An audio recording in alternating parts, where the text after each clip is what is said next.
नमस्कार दोस्तों, आप सभी का मैं स्वागत करता हूं वे टू लर्निंग के इस यूट्यूब चैनल में। आज हम इस वीडियो के अंदर मौर्य साम्राज्य के जितने भी आपका इंपॉर्टेंट एमसीक्यू है, आज हम उस वीडियो में कवर अप करने वाले हैं, जो कि आपके एसएससी जीडी के लिए मोस्ट इंपॉर्टेंट है। तो चलिए वीडियो को स्टार्ट करते हैं। वीडियो को स्टार्ट करने से पहले आप अगर हमारे यूट्यूब चैनल में नए हैं तो यूट्यूब चैनल को जरूर सब्सक्राइब कर लीजिएगा, ताकि आने वाले हर वीडियो का नोटिफिकेशन आपके पास जल्द पहुँचे। तो चलिए बिना किसी देरी करते हुए वीडियो को स्टार्ट करते हैं। सबसे पहला क्वेश्चन है आपका, मौर्य साम्राज्य के संस्थापक कौन थे? आपके ऑप्शन है अशोक, चंद्रगुप्त, बिंदुसार या चाणक्य। तो मौर्य साम्राज्य के संस्थापक आपका चंद्रगुप्त थे। कौन थे ना? चंद्रगुप्त थे। मौर्य साम्राज्य यानी नंद शासक जो था, नंद शासक घनानंद को पराजित कर चंद्रगुप्त मौर्य ने मौर्य साम्राज्य की नींव रखी थी। नेक्स्ट क्वेश्चन की ओर बढ़ते हैं। चंद्रगुप्त मौर्य का शासनकाल कब से शुरू हुआ था? आपके ऑप्शंस है 322 से लेकर 298 ईसा पूर्व, 298 से लेकर 273 ईसा पूर्व, या 273 से लेकर 232 ईसा पूर्व। तो चंद्रगुप्त मौर्य का जो शासनकाल रहा वो आपका 322 से लेके 298 ईसा पूर्व तक इसका शासनकाल रहा था। अगर हम दूसरे की बात करें 298 से 273 ईसा पूर्व, तो ये आपका बिंदुसार का था। किसका था? आपका बिंदुसार का था। 273 से लेकर 232 तक ये आपका अशोक का था। किसका था? अशोक का था। चलिए नेक्स्ट क्वेश्चन की ओर बढ़ते हैं।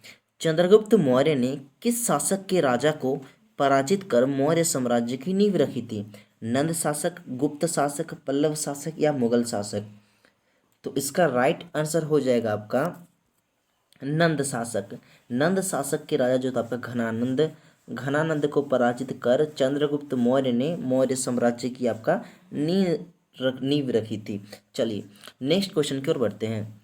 चंद्रगुप्त मौर्य कौन से धर्म को मानते थे? शैव धर्म, जैन धर्म, बौद्ध धर्म या वैष्णव धर्म। तो चंद्रगुप्त मौर्य आपका जैन धर्म को मानते थे। कौन से धर्म को मानते थे? जैन धर्म को मानते थे। ठीक है, नेक्स्ट क्वेश्चन की ओर बढ़ते हैं। चाणक्य का दूसरा नाम क्या था? तो चाणक्य का दूसरा नाम आपको बताना है कि चाणक्य का दूसरा नाम क्या था। राजशेखर, विष्णुगुप्त, विशाखादत्त या भट्ट स्वामी। तो चाणक्य का आपका दूसरा नाम विष्णुगुप्त था। क्या था? आपका विष्णुगुप्त था। नेक्स्ट क्वेश्चन की ओर बढ़ते हैं। निम्नलिखित में से कौन सा सबसे प्राचीनतम राजवंश था?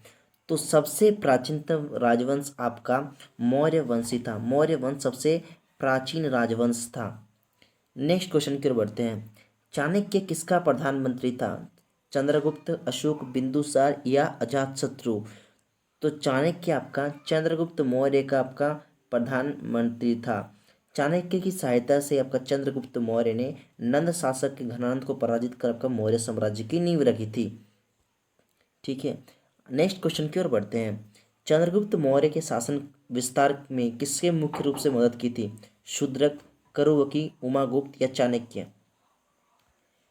तो चंद्रगुप्त मौर्य के शासन विस्तार में किसने मुख्य रूप से मदद की थी? आपका चाणक्य ने मदद की थी। ठीक है, नेक्स्ट क्वेश्चन की ओर बढ़ते हैं। किसने पाटलिपुत्र को पोली प्रथा कहा? पाटलिपुत्र को किसने पोली प्रथा कहा? मेगास्थनीज, अरियन, जस्टिन या चाणक्य। तो पाटलिपुत्र को पोली प्रथा आपका किसने कहा? न मेगास्थनीज ने कहा। किसने कहा? न मेगास्थनीज ने कहा। नेक्स्ट क्वेश्चन की ओर बढ़ते हैं। चंद्रगुप्त मौर्य की मृत्यु कहाँ हुई थी? अवंती, श्रवणबेलगोला या फिर मगध या पाटलिपुत्र। तो चंद्रगुप्त मौर्य की मृत्यु आपका श्रवणबेलगोला में हुई थी। ये आपका जैन धर्म को मानने वाला मतलब आपका चंद्रगुप्त जैन धर्म को मानने वाला एक शासक था। और ये आपका उपवास के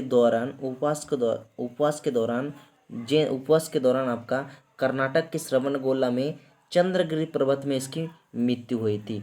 चंद्रगिरी पर्वत में इसकी मृत्यु हुई थी। चलिए नेक्स्ट क्वेश्चन की ओर बढ़ते हैं। अमित्र चेटस किस मौर्य शासक को कहा जाता है? अमित्र चेटस किस मौर्य शासक को कहा जाता था? तो अमित्र चेटस को किसे कहा जाता है? बिंदुसार को आपका अमित्र चेटस कहा जाता है। किसे कहा जाता है? बिंदुसार को आपका अमित्र चेटस कहा जाता था। नेक्स्ट क्वेश्चन की ओर बढ़ते हैं। मेगास्थनीज द्वारा लिखी गई पुस्तक इंडिका किस भाषा में लिखी गई थी? फारसी, यूनानी, संस्कृत या तुर्की। तो इंडिका जो थी, इंडिका किस भाषा में लिखी गई थी? तो आपका यूनानी भाषा में। किस भाषा में? आपका यूनानी भाषा में आपका मेगास्थनीज द्वारा इंडिका लिखी गई थी। बिंदुसार की मृत्यु कब हुई थी? तो बिंदुसार की मृत्यु आपको बताना है कि कब हुई। 298 ईसा पूर्व, 373 ईसा पूर्व या 273 ईसा पूर्व या 232 ईसा पूर्व। तो इसकी मृत्यु आपका कब हुई थी? न 273 ईसा पूर्व में इसकी मृत्यु हुई थी। कब हुई थी? 273 ईसा पूर्व इसकी मृत्यु हो गई थी। नेक्स्ट क्वेश्चन की ओर बढ़ते हैं। अशोक किस धर्म को मानते थे? बौद्ध धर्म, जैन धर्म, शैव धर्म या वैष्णव धर्म।